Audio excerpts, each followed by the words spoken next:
समय के अनुसार सब कुछ चेंज हो रहा है।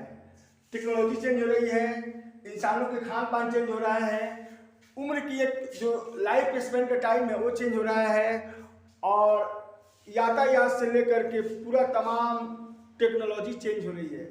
इन कभी आपने सोचा है कि इंसान चेंज हो रहा है कि नहीं? हाँ, तो इंसान भी चेंज हो रहा है। पहले के इंसान थे कि अपने बात पर अड़िग रहते थे, यानी कि रघु की रीति सदा चली आए, प्राण जाए पर वचन न जाए। लेकिन अब क्या है कि वो भी चेंज हो गया है। अब आज मैं आप लोगों को जो टॉपिक्स पर चलूंगा कि जिस हथियार के बारे में, तो देखिए यहाँ पे एक मंकी पॉक्स, याद रखिए मंकी पॉक्स यानी एक चिकन पॉक्स, नाम सुने होंगे आप लोग कि बहुत देशों में हमारे देश में बहुत पहले ये करीब करीब 60-65-70 के आसपास बहुत ज़्यादा हम लोग के देश में फैला था, जिसका टीका निकला और ये बीमारी लगभग खत्म हो गई। अब देखिए, देखा गया कि कोरोना महामारी के बाद विश्व में एक अजीब सा भयंकर लोगों में डर फैला हुआ है एक बीमारी से। उस बीमारी का नाम है मंकी पॉक्स। अब सुनिए यह है क्या। ये एक बायो वेपन्स है, यानी जैविक हथियार है। अब देखना है कि यूएसएसआर यानी कि सोवियत संघ जो था 1990 के पहले तक, उस समय में एक वैज्ञानिक थे कर्नल कनाट अलीव को, उन्होंने बताया कि 1990 के आसपास ही सोवियत संघ ऐसा हथियार बना लिया था और इसका उपयोग करने का वो सोच रहा था। तब तक वह टूट गया।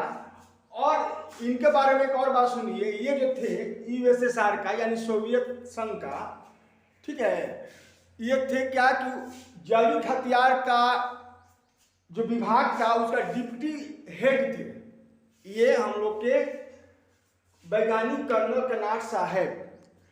और 1990 का ही आसपास ये तैयार हो चुका था, किसके द्वारा? संयुक्त सोवियत संघ, सोवियत राष्ट्र के द्वारा, यानी यूएसएसआर अर्थात यूनाइटेड सोवियत सोशलिस्ट रिपब्लिक के द्वारा। अब जब क्या है कि इस बार देखा जा रहा है कि ये कई मतलब कौन कौन से देश इससे प्रभावित हैं, तो देखिए स्वीडन, स्पेन, पुर्तगाल, Italy, France, America, Australia, Belgium इत्यादि देश इस रोग से प्रभावित है। इसमें हो क्या रहा है कि पूरे शरीर में दाने दाने जैसा घाव उत्पन्न हो जा रहा है, और इसका नाम है मंकी पॉक्स डिजीज। अब एक बात देखिए कि इंडिया में यानी हम लोग के देशों में हर जगह जांच चल रही है, हर एयरपोर्ट पर, कि इससे प्रभावित आदमी हम लोग का देश में ना आए। यानी हम लोग का देश अभी तक बचा हुआ है, लेकिन वहाँ पर तो एकदम जैसे कि डर का माहौल है, पूरा रोगियों की संख्या बढ़ती जा रही है इन देशों में।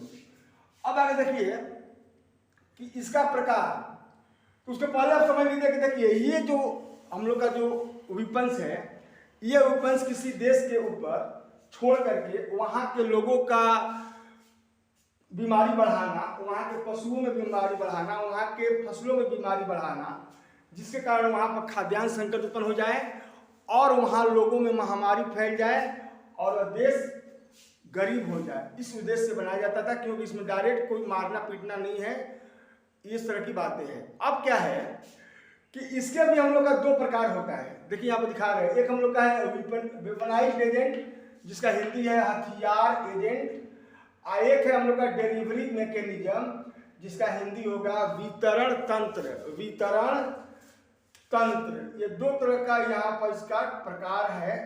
ये बात हम लोग को कौन बताया? तो WHO ने बताया है कि ये दो प्रकार के होते हैं। अब समझिए कि इनमें और इनमें क्या है। तो एक बात देखिए कि ये मंकी पॉक्स में हम लोग का एक तरह से हम लोग का बैक्टीरिया, वायरस, फंगस, इन्हीं का उपयोग होता है, और इनके लिए कई देशों ने अपने मिसाइल तैयार रखे हैं, जो मिसाइल के द्वारा इनको लॉन्च कर दिया जाता है दूसरे देशों में, और मालूम नहीं चलता है, और वहाँ ये पूरा का पूरा महामारी के रूप में फैल जाता है। अब यह है कि पूरा विश्व को डरा कर रखा हुआ है कोरोना के बाद। अब देखा जाए कि आखिर ये वेपनाइज्ड जो हम लोग का एजेंट है, इसके बारे में हम लोग को कुछ देखना होगा कि आखिर यह है क्या। देखिए यह एक रासायनिक पदार्थ है जिसमें जहरीले गुण पाए जाते हैं। देखिए इसमें यह रासायनिक हम लोग का पदार्थ है जिसमें जहरीले गुण मनुष्यों को मारने के लिए उपयोग किए जाते हैं, और ये हम लोग का इस प्रकार से प्रभावित करता है कि मनुष्य अक्षम हो जाते हैं। अब है कि इसका जो उदाहरण है तो देखा जाए तो पहला दिखा रहे हैं हम बैसिलस एंथ्रासिस। ये बैक्टीरिया है जो कि विपनाइट एजेंट अर्थात हथियार एजेंट के रूप में इसका प्रकार में आता है, और ये हम लोग को काफ़ी इंसानों को क्षति पहुंचाती है। दूसरी हम लोग की आ गई डिलीवरी मैकेनिज्म अर्थात वितरण तंत्र। इसमें क्या देखा गया है कि एक तरीका है जिसके द्वारा वायरस को, बैक्टीरिया को नहीं, वायरस को हम लोग क्या करते हैं कि स्वयं फैला देता है, स्वयं फैलता है। इसमें वायरस, इसका नाम देखिए एग्जाम्पल में फर्स्ट मेजर वायरस इसमें आएगा हम लोग का पारासिटिक। ये ऐसा वायरस है कि अपने से फैलने लगेगा। इस प्रकार देखा गया है कि जब ये यूक्रेन का लड़ाई जब शुरू हुआ रूस के साथ, तो इस तरह की संकट उत्पन्न हो गई इन देशों में। तो ये माना जा रहा है कि उसी 1990 के पहले का जो यूएसएसआर था और वैज्ञानिक ने जो बताया था उसी का यूज आज हम लोग का अमेरिका इन देशों पर कर दिया है, जहाँ की महामारी कोरोना के बाद दूसरी रूप भयंकर महामारी फैल गई है और लोग काफ़ी मतलब डरे हुए हैं, सहमे हुए हैं, और विश्व के और भी देश डरे हुए हैं कि मेरे यहाँ वो भी फैल जाए। इस प्रकार से देखा जाए तो ये ऐसा हम लोग का एक हथियार है जो कि इंसान तैयार करता है, और लगभग 50 देश इस पर घिरे हुए हैं और कईयों ने तो कर लिया है, और आने वाले युग में देखा जा रहा है कि इसी का अधिक उपयोग होगा। ये जितने भी हम लोग का राइफल है, मशीन गन है, ये सब के सब धराशायी हो जाएंगे और जैविक हथियार के रूप में ही इंसान मारे जाएंगे, जो कि हम लोग का मानवता के लिए सही बात नहीं है।